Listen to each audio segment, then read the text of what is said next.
Namaste, everyone. Welcome. It's so nice to have you here. Um, after last week's incidents, I still need grounding. I need a foundation. So I thought today we would work on anti-vata, trying to reduce the air and ether element just a little bit. And by how we do that is working on increasing a little bit our earth and water element, the elements of kapha, of stability, of inertia, of grounding. So that will be the focus of our practice today. I'm going to keep everything relatively low. Um, and we'll work with some things kneeling, but we're never going to go way up today. We're going to stay down, really, really grounded. Okay. So bringing your hands into your heart, Anjali Mudra, and just taking a moment to settle into your seat. Notice where you're making contact with the floor, your feet, your legs, your knees, your bottom, your thighs, everywhere that's making contact. And let that melt a little bit into the floor. And then out of that strong, solid base, feel your spine rise up as if you could just extend a little bit above your head, just a little bit.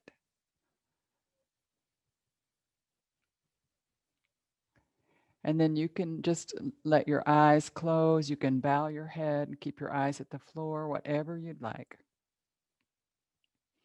With gratitude, we salute all the great yoga masters, past and present. Special prayer of thanksgiving for Baba Hari Das. With joy, we recognize the excellent wisdom teachings of yoga, Ayurveda. With vigor, we dedicate ourselves to self-transforming practice. So take a moment and think of self-transformation. What do you need for self-transformation? Bring that thought into your mind fully. And then make it into a positive statement. I am patient. I am peaceful, whatever you need.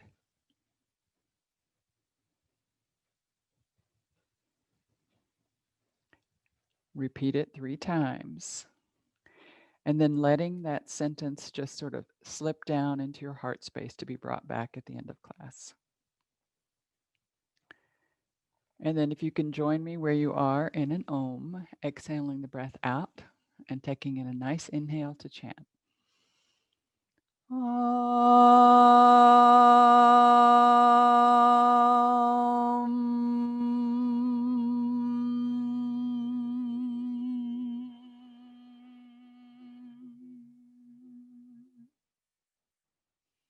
And then just taking our hands to our thighs for a moment, relaxing your shoulder blades. Just let the shoulder blades move down the back. Just relax them for a moment. And your sit bones are making contact. Your belly button is front and center. And for just a moment, just walk your torso and your sternum over to the left. Keep your belly button front and center. And then walk back to the center. And then walk it over to the right. And back to the center. And then rotating the whole of the torso over the sit bones. So you can feel sit bone, tailbone, sit bone, pubic bone, making that little diamond with your body, with the trunk. And then other direction. So just rocking over our hips.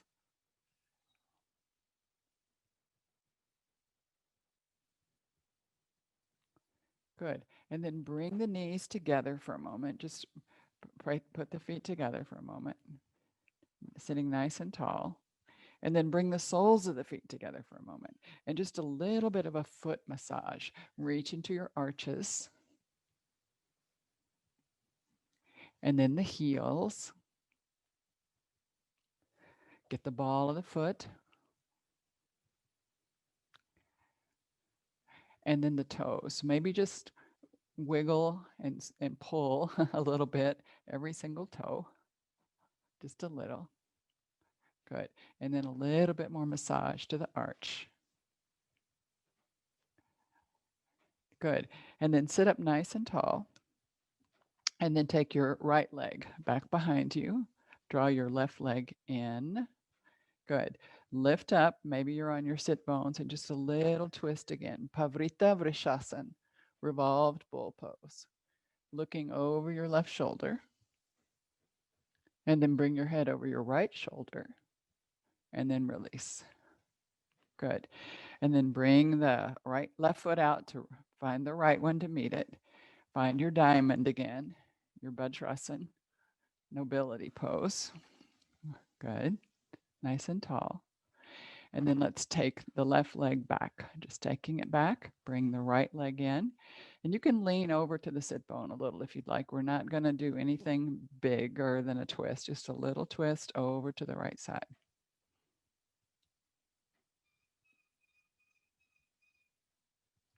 And take your head back over your left shoulder. And then release the twist. Good. And then put your right foot out to meet the left.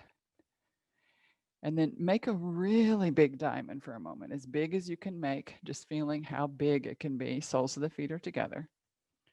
Pull the toes apart, so really reaching in. And then take your toes and try. You can use your hands as well.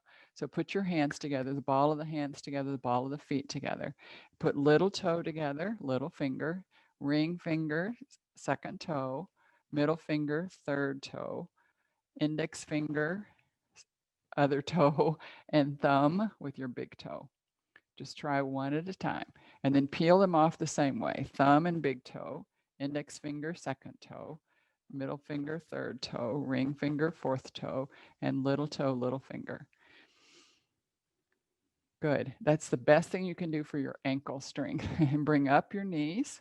Good. Just bring the knees back up again and walk them in for just a moment. Now hug the knees, just hugging the knees for a moment. Good. And then cross the legs and come over into our table pose.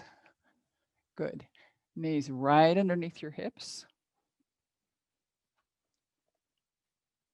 Great. So we're going to just do a little cat pose. And usually I do it from the side. But today I'm going to do it here just so that you can see that the knees and the arms and the hands, the alignment from this space. So I don't have my hands out really far. I don't have them too close in. I try to have them right underneath my shoulders. Good. And usually the middle finger may be pointing forward, but it depends on your hand, actually. Then curl the toes under for a moment and draw the spine toward the ceiling, crown of the head toward the floor. Press the floor away. And then come to neutral. See what kind of breath you took all automatically. Roll your toes out and curl the tailbone toward the back of the head toward the tailbone. And come back to neutral.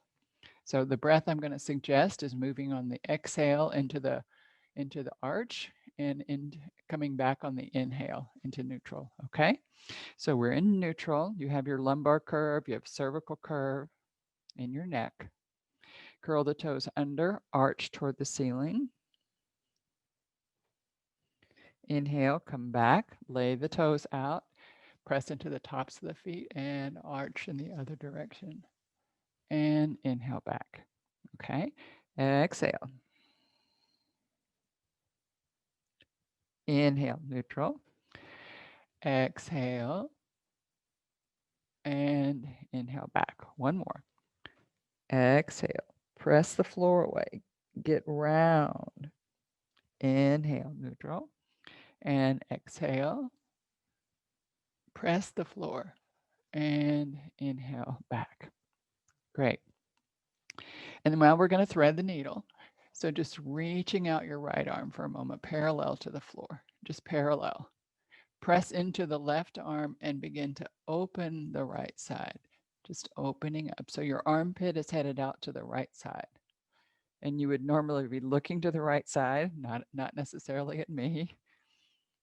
Press into the floor with the left hand. And then let's take the left arm and sweep it behind the left wrist, resting on the right side of the head, and then push fully into your right leg so that everything from the knee to the toe is pressing into the floor. Rest your left hand on your sacrum. And then reach your arm back as if you could just push it along the spine. Flip your thumb up toward the ceiling with your palm facing the left, and then take the arm up toward the ceiling with an open shoulder, open armpit. And then place the hand somewhere in front of your face and press into the left hand to come up. Spiral back up as much as you can and release the hand. Good. And recalibrate your table pose. Great. On to the other side. Sweep the arm first out to parallel. So notice that your armpit is facing the floor. The palm is facing the floor. And then press in to the right arm. Press before you start to open. So you can show your sternum to the left side. Good. And then sweep the arm down, pressing it behind the right wrist and resting on the left side of the head and left leg and foot, really pressing into the floor. They're going to have a tendency to lift up. Put your right hand on your sacrum. Continue to press into that left leg. And then reach the arm back along your spine. Little finger toward your spine, palm facing to the right side, thumb facing the ceiling. And then slowly lift the arm up as you press in to your left arm along the floor. Left leg. And then take the hand, place it in front of your face. You can stack the elbow on top and come back up, all the way up, press into the hand. And then come back. Good. And let's take one more round of cat. So exhaling, curlings, arching toward the ceiling. Inhaling, neutral. And exhaling, arching in the other direction. And inhaling, neutral. Good. And now reaching back, just reach back with the left foot. Take the left foot all the way back. I am going to come to my side for this.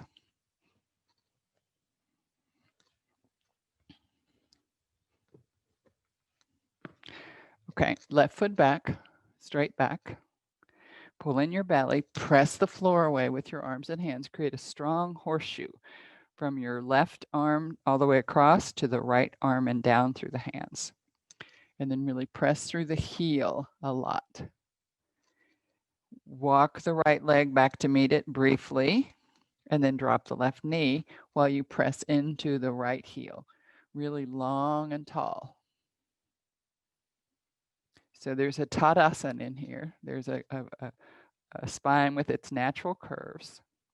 And then walk the left leg back to meet it and drop the right knee into the floor.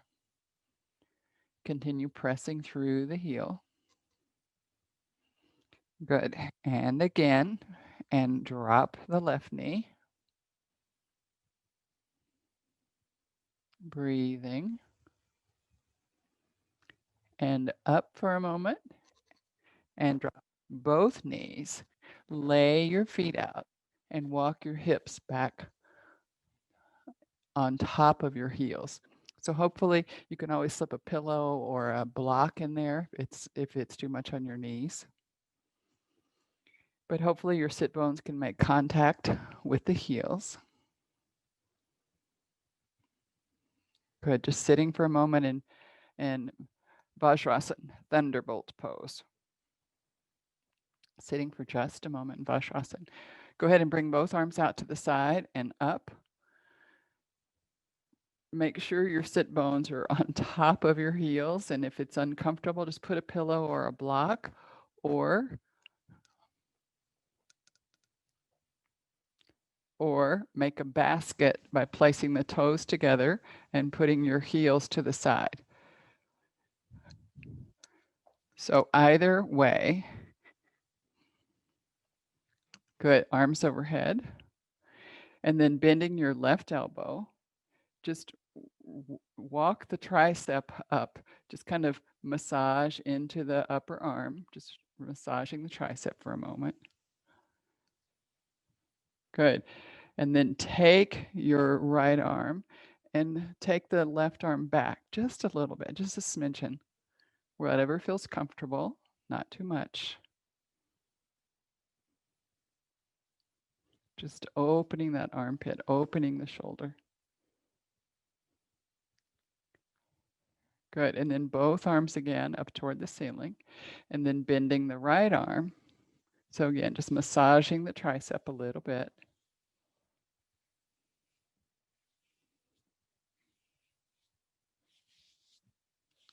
Good. And then just reach and take it back a tiny bit.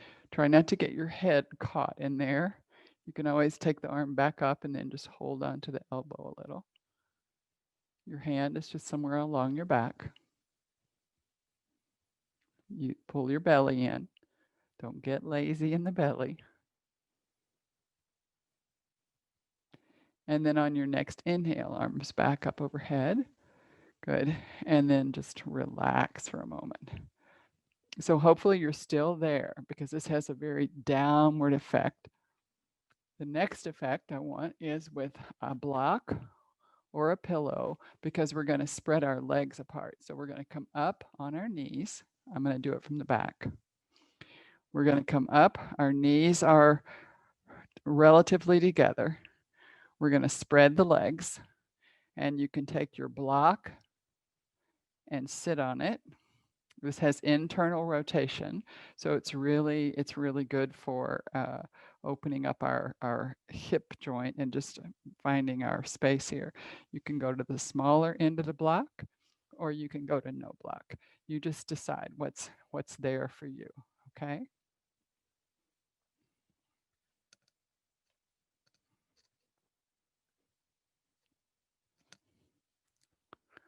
I've always laughed because this pose is effortless for me because of all of my years as a child watching Mickey Mouse Club in front of the television like this.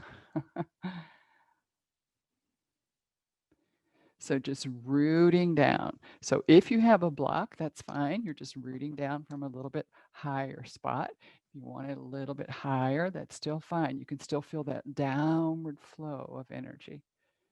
So just being with the flow.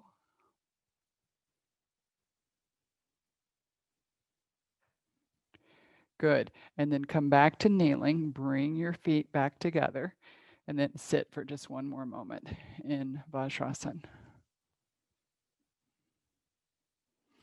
Good. And now we're just going to come to kneeling for a little bit. So just coming up to kneeling. We've played a little bit with the hip joint, quite a bit, external and internal rotation. So now you're going to bring out externally rotating the left leg and put the ankle right under the knee. So not short of it, not past it, right under it. And then press into the right leg all the way down. Press into the right leg. So from the knee to the foot and all the way up, that you're very active. Belly is in, pelvic floor is lifted, and then arms out to the side. So hopefully you can see Warrior 2 here. It would only be if I took my right leg and abducted it out to the side, but we're creating the form of Warrior 2. Looking out over your fingers. Feel the tension that we create by doing that at the neck, that pressure at Vishuddha chakra. Continue to lift the pelvic floor, bring in the belly. You're breathing in your ribs, not in your belly. Flip the palms toward the ceiling, and then bring your gaze back to center as you raise the arms up to the sky. Just lifting, raising up, raising up, raising up. And then release the arms. And let's go ahead and stretch out for a moment the leg. Just bring up the foot, toe coming up. Good. So noticing we still have external rotation. Good.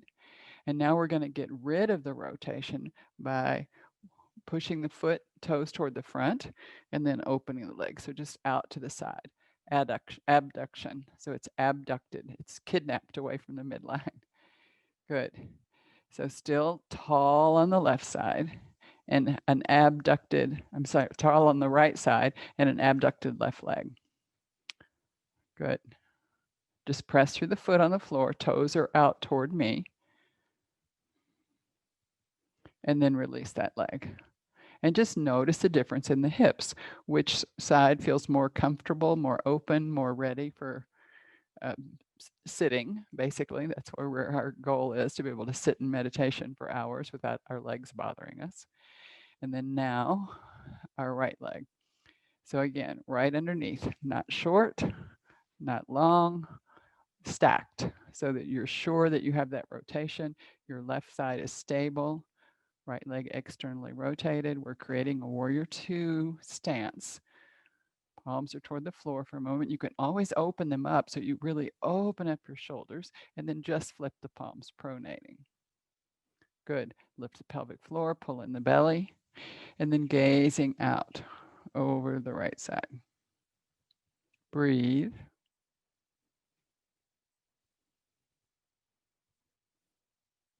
Soften your shoulders. Don't let them creep up close to your ears. Keep your belly in. And then flip the palms toward the ceiling. Good. Bring the arms up overhead as you bring your gaze back front and center. Reach up for a moment. Just reaching, reaching, reaching. And then just release the arms. And then stretch out the right foot, flex it. So external rotation still. And then just roll the foot toward the floor, getting rid of that rotation. Draw the foot back so it's just in abduction. So the leg is out the same plane as your body. Just being there for a moment, just abducted at the hip.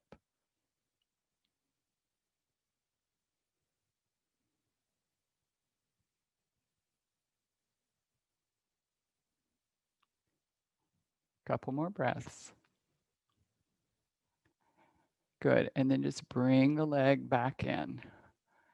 Excellent. Finding yourself in kneeling.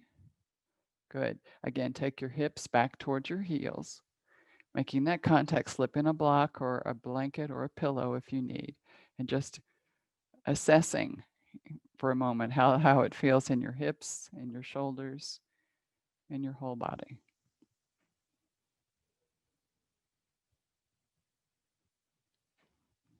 Good. And then I want to do a series of movements on the floor today that are going to work with our TFL, our tensor fascia lata, that muscle that's right underneath our iliotibial band. So it requires strength. If boat pose is a challenge, often that's the muscle that's weak. And also you may have just felt a weakness when you did abduction. So we're going to come over and get a block in case you need it, coming on over and just being a mirror. So I'm going to rest my hand on my head. Good. And then right now I'm just stretching through the bottom leg, and I'm going to stretch through the top leg for a moment, but I'm not going to let it come all the way down. I'm going to leave it at hip distance apart. So just stretching through both legs at hip distance apart. Keep your top leg up. Don't drop it down because that's too much on the hip for a moment. Good. And then your bottom leg, you can bend it. So it creates a triangle and gives you much more support. So the bottom leg is bent. We're going to be working on the top leg. Okay. So bring it into a long line as if you were in a Tadasana stance. Don't drop it toward the floor.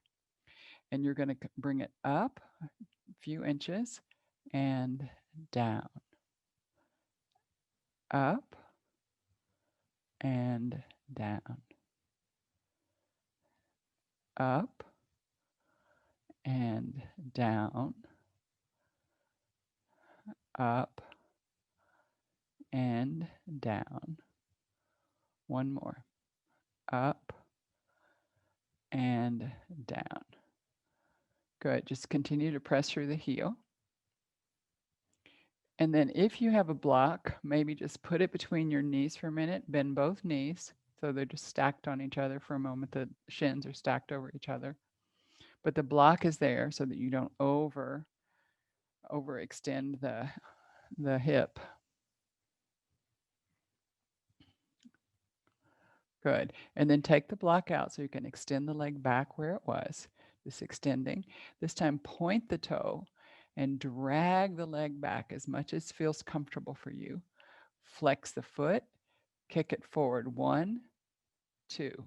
Point the toe, drag it back.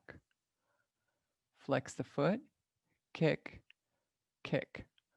Point the toe, drag it back.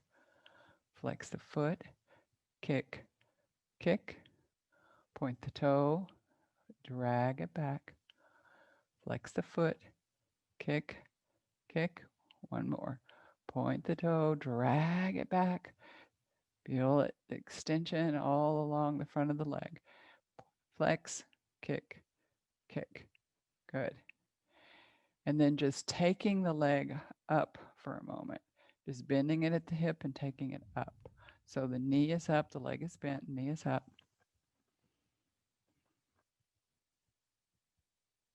There's a statue in India of Shiva laying like this. Parvati is sitting there feeding him fruit. So I always think of this as recline Shiva pose. All right. Flex the foot and extend it, the knee, and return. That's all you're doing. Flex the foot and extend, bend the knee and return. Flex and extend, bend the knee and return. Flex and extend, press through the heel, press a lot, bend and return. 2 more.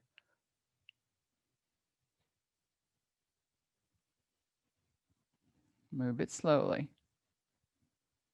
Flex the foot, press through the heel, and return. Good. And then you can just roll onto your belly for a moment.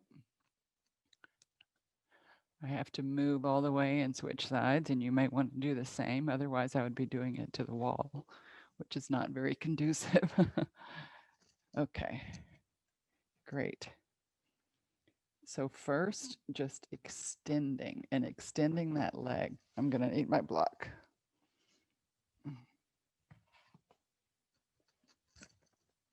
Good. And you can always, if your neck bothers you, you can always just grab your pillow or something and put it there and just lie your head down. You don't have to have your head crooked up. So extending along the leg, just continuing to extend. Press through the heel, get really long in the leg. Bottom leg is just kind of straight on the floor. And then you can bend the bottom leg so it forms a triangle and gives you just a lot more base of support. Just resting, pressing through the heel. So what's active now is your left leg, okay? Great. And then inhale, no rotation, and lower. So the toes are always facing me. They never go toward the ceiling. And lower. It's just as much abduction as you can do with no pain. And lower. Flex the foot. And lower.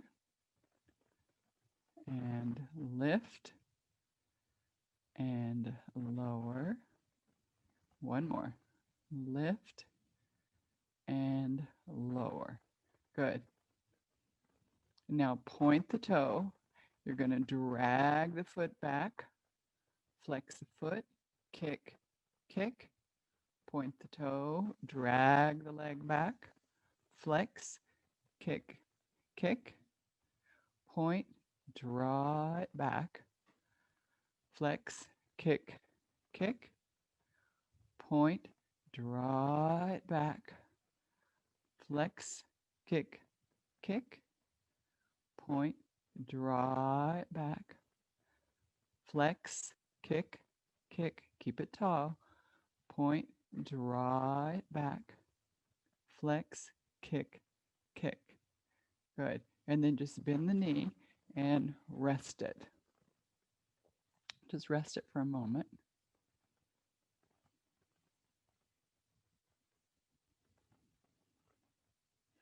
If you don't have a block there, often it's just too much of a stretch on that hip and the TFL, and then it goes into spasm and all the good work it's just kind of lost. So that's why I love to put the block there. Okay. And then coming off of it and just opening the leg, knee toward, just be there for a moment. And flex.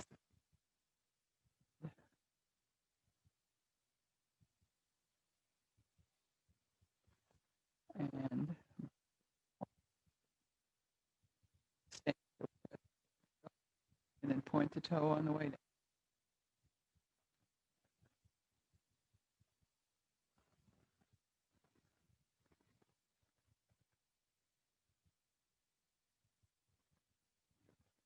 One.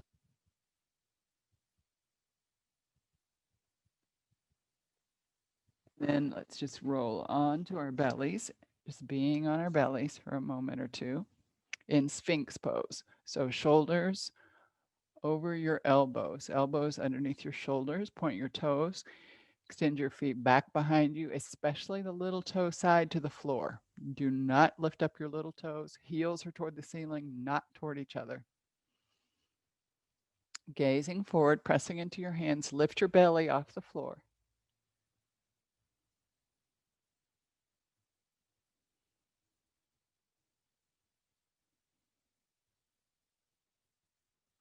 Just noticing contact in the pelvic basket, the low pelvic basket to the floor.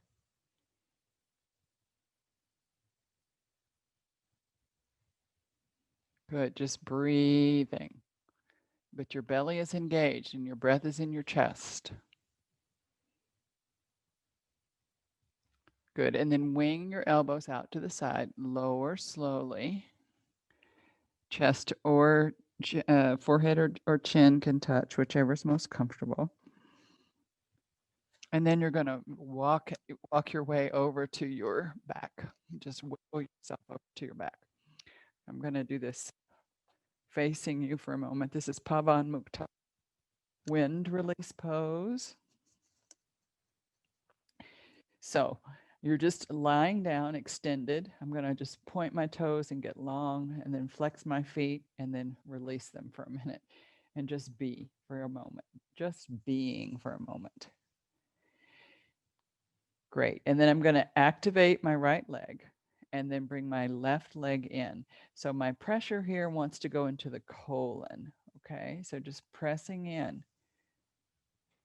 This is to lower our Vata. Pressing in, pressing and drawing you can reach behind the knee if you have any kind of knee issues with tendons or tendonitis or anything in the knee. Reach behind your knee. Don't pull the tendon into don't over pull. So both legs are active. And then when you're ready, release your left leg up toward the ceiling. Just straighten it. You can hold on behind the thigh for a minute, or you can just let the leg go by itself. So slowly lowering the whole left leg to the floor. Let both legs relax for a moment so you really notice the difference between relaxation and action in the legs, okay? And then engage the left leg, flex the foot toward the ceiling, and then draw in your right leg. And like I said, behind the knee is the safest place. Then drawing the thigh into the colon.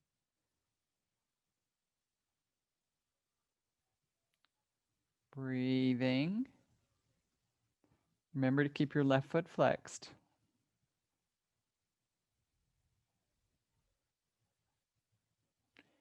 And then as you're ready, begin to extend toward the ceiling, the right leg, flex the foot.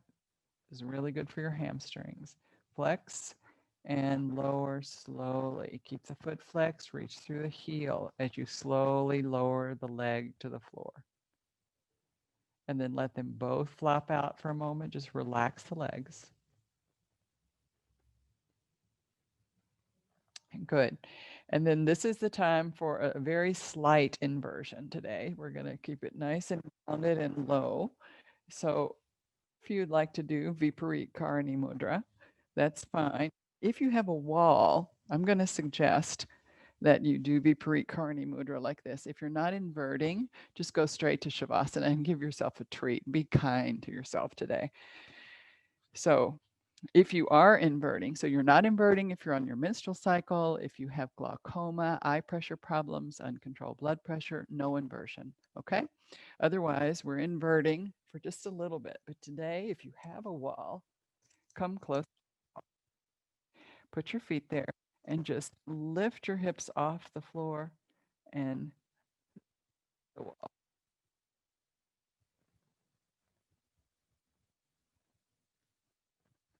And we're only going to stay for about a minute.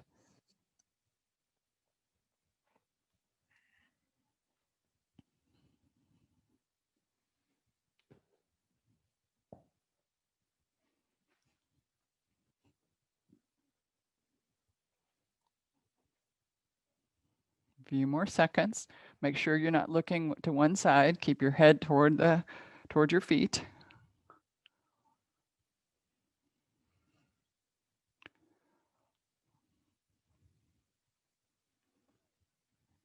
About 10 more seconds.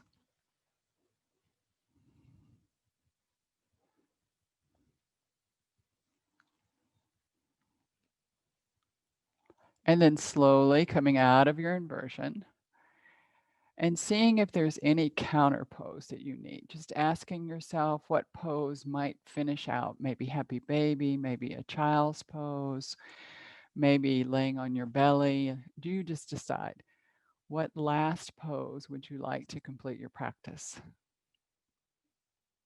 So I'm going to give you a minute or so just to do that.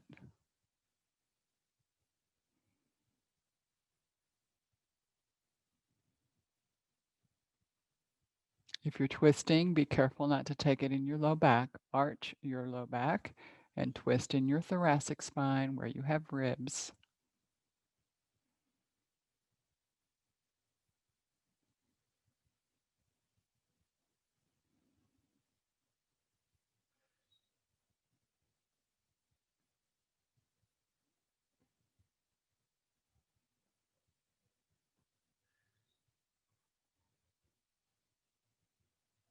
Got another 20 seconds. Do whatever feels good. And maybe Shavasana a little early is the very best thing you could possibly do for yourself now. So just making your way slowly into Shavasana. Don't feel trapped by your mat. Remember, Babaji said that Shavasana is the most challenging pose. It is so hard for people to relax. It is so hard. So just finding a space that you can let yourself go to the mat.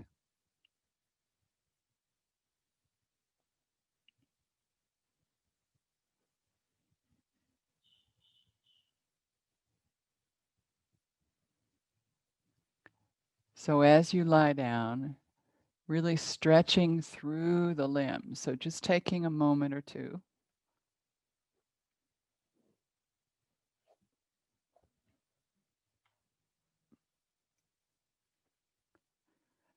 Don't feel trapped by your mat. Reach your hands out as far as they feel comfortable, just always below your heart. Your legs can be off your mat as long as you're not on cold floor.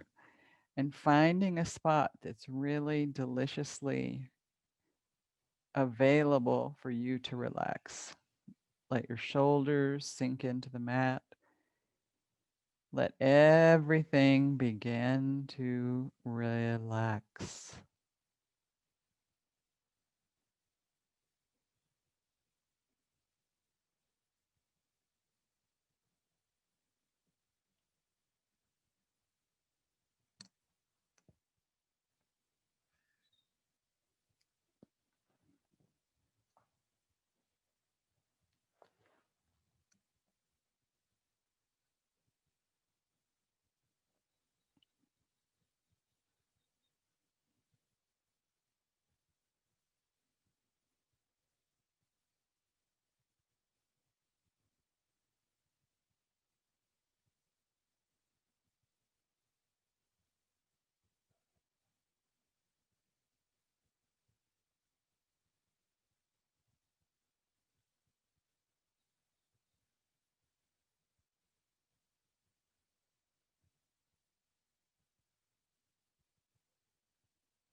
Surrender. Letting go.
Surrender.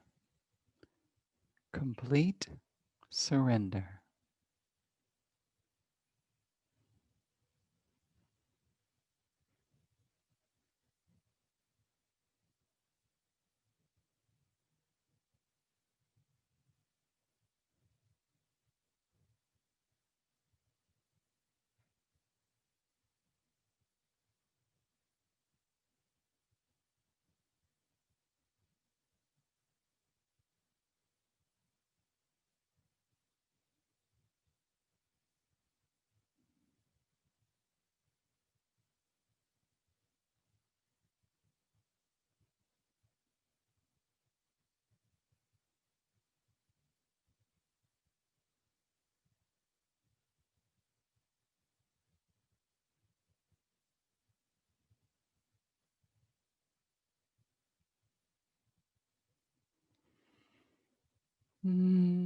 Slowly and gently bringing your awareness to the breath.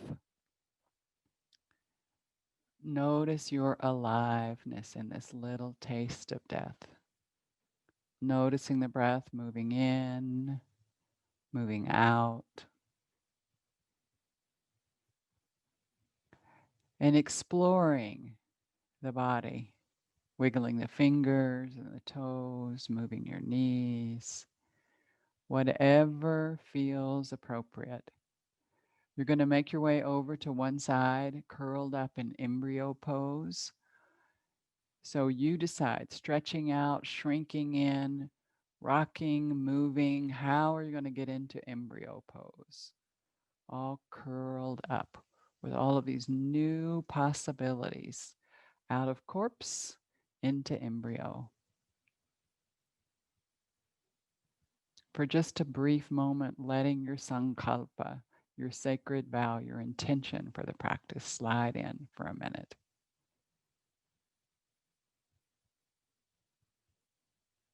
And then let it go, bury it again in the heart. And then as you're ready, begin to press the floor away, spiraling up. Let your head be the very last thing that comes right on top.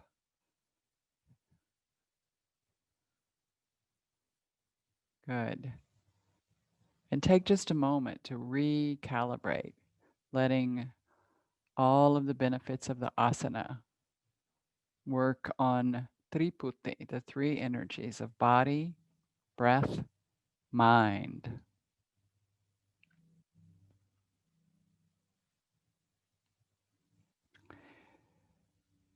So we're going to go into a very short practice of, today we're going to do a mudra practice, and then we're going to do mudra in our meditation as well.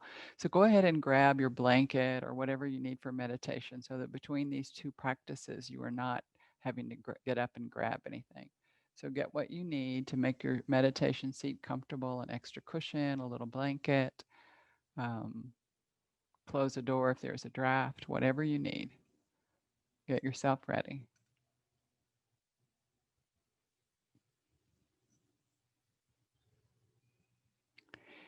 And so when we think about reducing Vata, the most common Vata that actually gets aggravated the most easily is the apana, the downward flow. That one, that Vata is the all of the energy in the body, all of the air and ether elements, all of the movement energy in the body.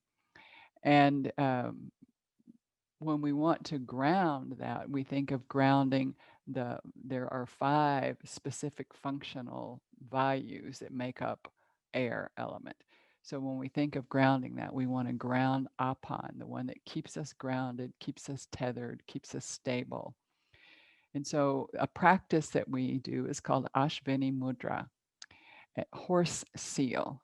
So it's a mudra like a hand mudra, but it's a mudra that you actually are going to do with your anal sphincter.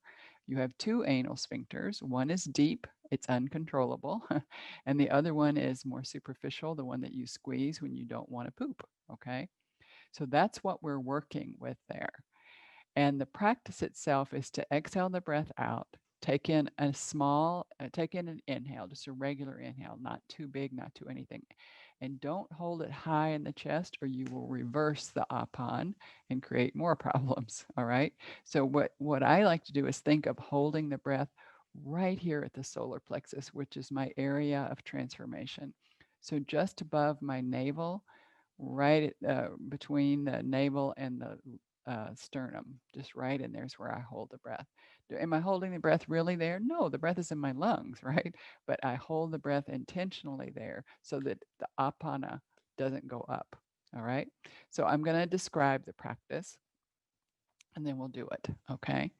It's safe for everyone unless you have active hemorrhoids, and then you would not do it, right? But if you don't have active hemorrhoids, it's good to do between because it keeps that area strong, okay? It's really good for if you're pregnant, you can still do it as long as probably it's going to represent kegels, which you're doing all the way along anyway. But this is really not just the perineum. This is back. This is the anal sphincter. So I exhale the breath out. I inhale, I hold it here, and then I contract and release the anal sphincter rhythmically. So it might be contract, release, contract, release, contract, release. It might be contract, release, contract, contract. If you're faster, it doesn't matter. And for most of us at the beginning, we cannot isolate that anal sphincter. It takes years. It took me like 4 years to isolate my anal sphincter. So it's initially your bottom, your pelvic floor, the whole basket may move, and that's fine. Just little by little, you want to peel off what you don't need. Okay. We learn that with a lot of our poses and a lot of our practices. So exhaling the breath all the way out. Take a nice inhale. Hold it at the solar plexus. Contract, release rhythmically. And whenever you need to let that breath go without expelling it out, just slowly let it go. Just pause, relax the last contraction along with the breath. Breath moves out subtly, slowly, smoothly. Good. And just fall into your natural breathing pattern again, just breathing. If you burp or belch or you feel the air rising, you've done it improperly. You've held the breath too hard. So remember, hold the breath like a baby, gently, firmly, gently. You would never squeeze the baby, right? So let's try one more round. Nice tall spine, up on your spine. Good. Exhale the breath all the way out.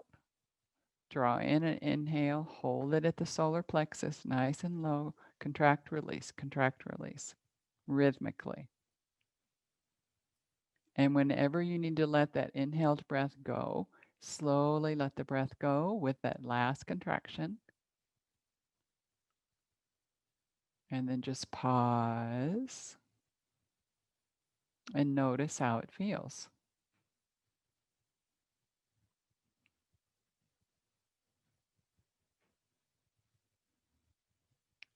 Good. So today in our meditation practice, we're also going to use the mudra of earth. So you're going to take your thumb to the ring finger. So tip of the thumb to the tip of the ring finger. Just find that. Tip of the thumb to the tip of the ring finger. And then lay the backs of the hands along your thighs. Just let the other fingers open naturally, not a lot of force, just whatever happens naturally. See if you can also not press real hard thumb to ring finger. See if they just kind of stay a little bit. Find that diamond upon which you're sitting. Let your spine rise up. And then our mantra is lung, lung, lung. That is the mantra of the earth element.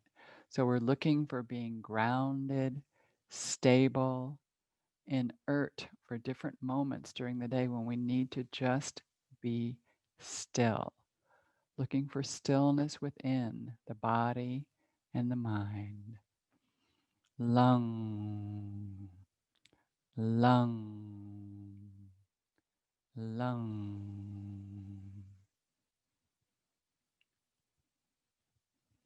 Keeping your focus of concentration on the mudra and the mantra, the qualities of earth, stability, structure.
Lung, lung, lung.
lung, lung, lung.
Slowly and gently beginning to release the mantra, letting it fade away slowly. Releasing the mudra, just letting your fingers unfold. And just sitting for a moment and noticing body, breath, mind.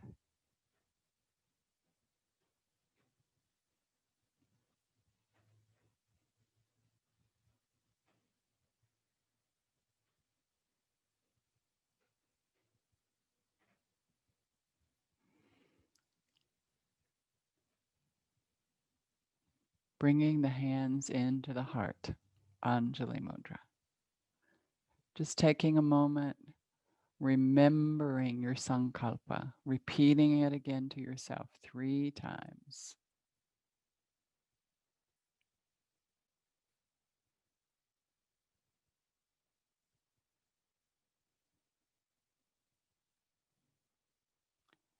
Any merit that we may have earned this morning in our very diligent practice of yoga, we lift it up to the welfare of all sentient beings.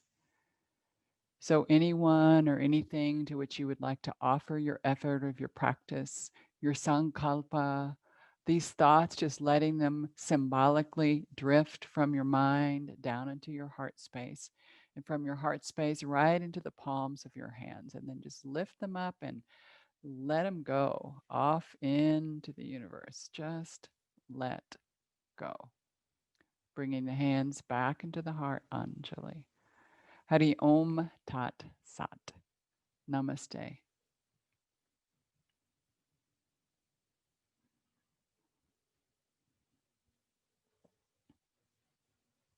Okay, I'll be with you. Just 1 second.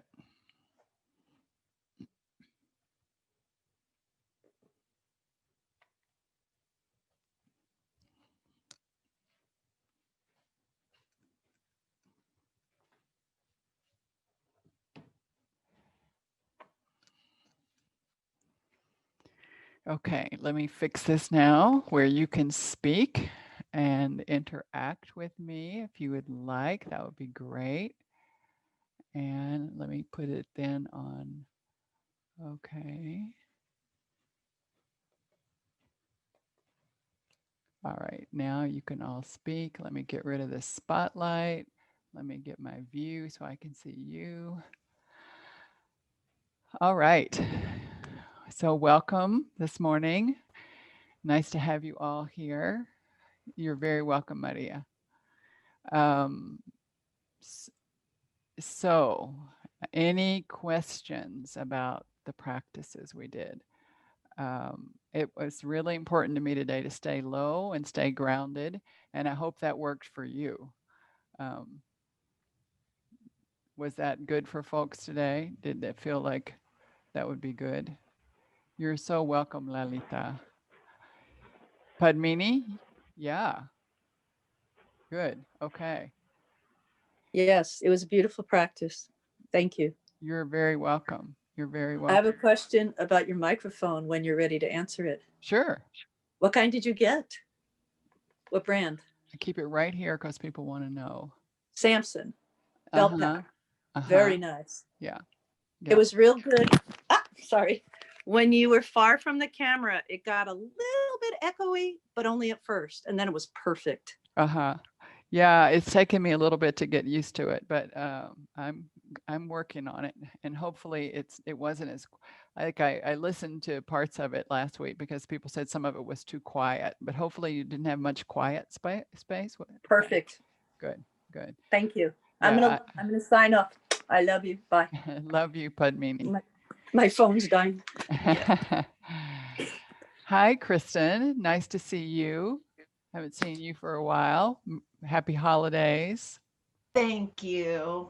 I I just it'd been so long. I was thinking it was 7:30, but at least I got the breathing and the meditation and the relaxation and I can go ahead and just do my regular home practice. Right. Well, you can go to my YouTube channel. There's like 60 something videos there. So, Oh. yeah. Yes, Yeah. because I just love, of course, the grounding and the vata and I forget, to do the different Uh-huh. in my regular daily practice that Yeah, we often do. We often forget to just see where we are and what we need for that day. Yeah. thank you. So, Basha, welcome. Where are you coming from? An hour from New York. I'm in New Jersey. Nice. It's a good time of day for you. Yeah, I got to sleep a little later. Yeah. Find your YouTube channel. It's just Ginger Hooven. Just look up Ginger Hooven. You can look up Ginger Hooven Yoga or just Ginger Hooven, I think. How do you spell Hooven? Hooven. Okay, great. That was wonderful. Thank you. Good. I'm so glad. I'm glad you joined us. How did you hear about us? I think, do you know Avi? Uh-huh. Her brother is a good friend of my daughter. Nice. Nice. I love all these connections that happen all over everywhere. Yeah.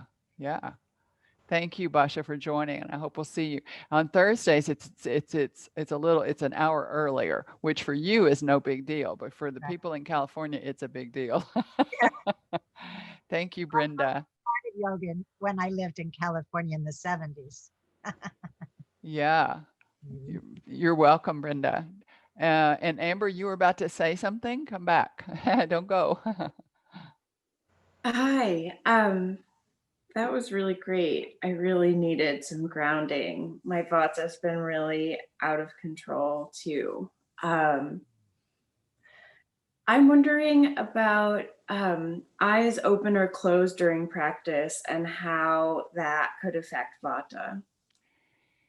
Um, it depends, right? Like Mhm. if it usually takes a lot more balance to have your eyes closed. So that can be grounding for Vata. And also withdrawing the sense of sight can be grounding for Vata. Even putting in earplugs so that you're not really listening to anything except your own breath can be grounding to Vata. Um, but if when you close your eyes you get a little bit out of balance and feel like it makes you tipsy, then no, right? Just eyes open, and you can try to have like a soft gaze where you're not really focusing on anything except your space, kind of how you do in the theater. You're not looking at anyone, but you look like you're looking directly at everyone, right? Yeah. I Okay. would play with it a little bit, but I think generally, if you are balanced and you can take off your senses, remove the senses with pratyahara, withdrawing the senses, it's grounding to vata to do that. Um, if it feels balanced, but if it feels out of balance, then you're just going against the grain. Yeah. Does that make Okay. sense? Well, yeah. Thank Good. you. You're welcome. You're welcome. So, how is Ashwini Mudra for everybody? It's a practice that I like, and I like to teach it. Um, but I feel like a lot of people just do it without thinking about whether it's really having an effect or not. So hopefully it was having, hopefully you could sort of feel that downward flow. Babaji explained it to me like a plunger. So you're plunging and then off it goes. All of it goes down, right? Down and out. So whenever I take that last, when I take that last breath and exhale the breath out, I always just sort of see myself going, everything going down and me kind of like melting down into the core of the earth for just a moment. And then I kind of bounce back up. But I like the plunger analogy. Yeah. Any comments from anybody else on Ashwini Mudra? Yes, Amber. Yeah, I found that Go ahead. Go ahead, Amber. Uh-huh. I really liked how you described it. At first, I was doing it incorrectly. I could feel all the energy go up toward my head, and then when I did just hold the breath gently. The baby analogy worked really well, and then the second time I did it, I did feel the energy go out. It was downward and out. It was really amazing. Yeah, it is amazing. Jana? yeah, I've just found that just even imagining the energy without even doing really much in the muscles feels really grounding and helpful. Mm-hmm. Yeah. Mm-hmm.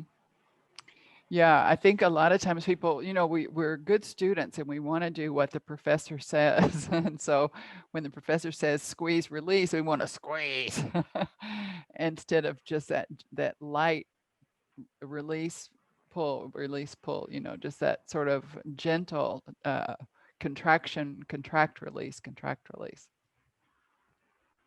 Yeah. I think you can, like Amber was explaining, I think you can really feel the difference when you do it improperly. You can feel just headed up. And then, of course, the symptom is that you do more burping and belching and clearing your throat and the kind of udana vayu things that you didn't need to do, right? So we really want to focus on down. And that's why I like to hold the breath so gently, like a little baby at the belly. Ginger, back when I had my first baby, which was 52 years ago, I had a prenatal yoga class she was also a midwife, then called a midwife, now called a doula, but she was a midwife. And she had us do a lot of that. Yeah, it's so good. It's so good. And now they've moved it, more into the perineum, but the actual text, the scripture in the Hatha Yoga Pradipika says anal sphincter. It doesn't say perineum, it says anal sphincter. Right. So, that contracting and releasing. And it's a mudra that I think can be, practiced at different times, depending upon if you really need to ground. It also is really good for constipation. I know it sounds weird, but it's kind of that plunging effect, right? But you have to do it where you're not reversing it. So you have to be really kind of just like aware that you're holding the breath low and gentle, but yet solid, just like you would hold a baby. You're not going to let that baby fall, but you're holding it gently and contracting and releasing. And then you can imagine that the downward flow starts to reestablish itself. Jana, you had another. Yeah, I was just wondering if you could describe when you give the cue to lift up in the pelvic floor. Is that something we're doing like just energetically or like our muscles? They're muscles. There's a whole slew of muscles down there, the perineum of which is the largest one that we kind of know, but there is a slew of muscles on the pelvic floor, and literally you're contracting. So it could start with like, it's not the anal sphincter, it's to the front. It's like for us, it's all around our whole vaginal area, right? So that's where the kegels, like that a lot of doulas and people do. It's like a kegel, you're just like contracting. But you don't want to hold it. Every time we hold the muscles in like that, we want to hold them firmly yet gently. We don't want to squeeze and cause spasms, but you do want to lift that pelvic floor. And back in the day, with Babaji talking about, I said something like something, I was standing pose, probably a warrior or something like that. And I said, apply Mula Bandh. And he,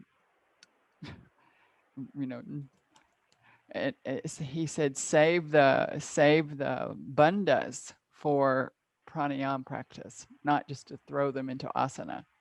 He said, he told me to use the anatomical cue. So instead of saying apply Mula Bandh, because Mula Bandh, when you perfect it, there's no anything. It's all esoteric. So if you've perfected your Mula Bandh, it's not going to do you any good to protect your pelvic floor when you're standing in warrior. You need to actually lift the pelvic floor. So that's why I'm more specific. I mean, like there are places where in different practices where I could say, you know, apply Uddiyan Bandh, but no, I just say, you know, draw in the belly, keep the abdominals engaged. So Babaji just said, save the bandhas for pranayama practice, and talk about what you want someone to do physically in the cues for asana. But do you see what I mean about the Mula Bandh and about the pelvic floor, right? But yet, when you read about Mula Bandh, its ultimate goal is Ganesh Nadi, which is totally esoteric, and it's up past right at the very top of the rectum, and it's totally esoteric, right? So, yeah. We can have a bandha discussion another day too. I haven't ever taught the bandhas online. That would be kind of scary. I need to be with you, feel your energy, see your face, and notice how much tension there is in your jaw when you're applying the bandhas. I find just like that breath, people hold them like they're just got to squeeze the dickens out of those things, and it's not helpful. Yeah. Yeah, we want to hold things gently, firmly, just like a newborn baby. You know, I say, like, you can imagine, you know, you got a baby here and you're just kind of holding it like that, and you're just gripping it and gripping it. Or, you know, you have a baby here and, you know, you just curved it and held it, and, you know, you just have it all held, just perfectly held, instead of, you know, wondering where the baby's going to fall at any moment. So the breath too it needs to be held like that. Yeah. All righty. So it's Tuesday. My weeks are so off after the holidays. I don't even know what day of the week it is. I have to look at my trusty phone to see what I have planned, because normally I have things programmed on Monday, other things on Tuesday, other thing Wednesday. But I swear I was like last night going, oh, tomorrow's Tuesday. My goodness, I have a class in the morning. So I do have a class on Thursday. And for those of you who just can't get up, feel free to go to the YouTube channel. I totally get it. Hi, Mugdad. I just saw you. Hi, how are you doing? Nice to see you. Yeah, nice to see everybody. Really, really nice. So have a wonderful Tuesday. Maybe you can go to Sutra class. You just have enough time for breakfast. You have 1 full hour before Sutra class starts. So hopefully I'll see some of your pretty faces there. Okay? Hari Om Tat Sat. Thank you. Namaste.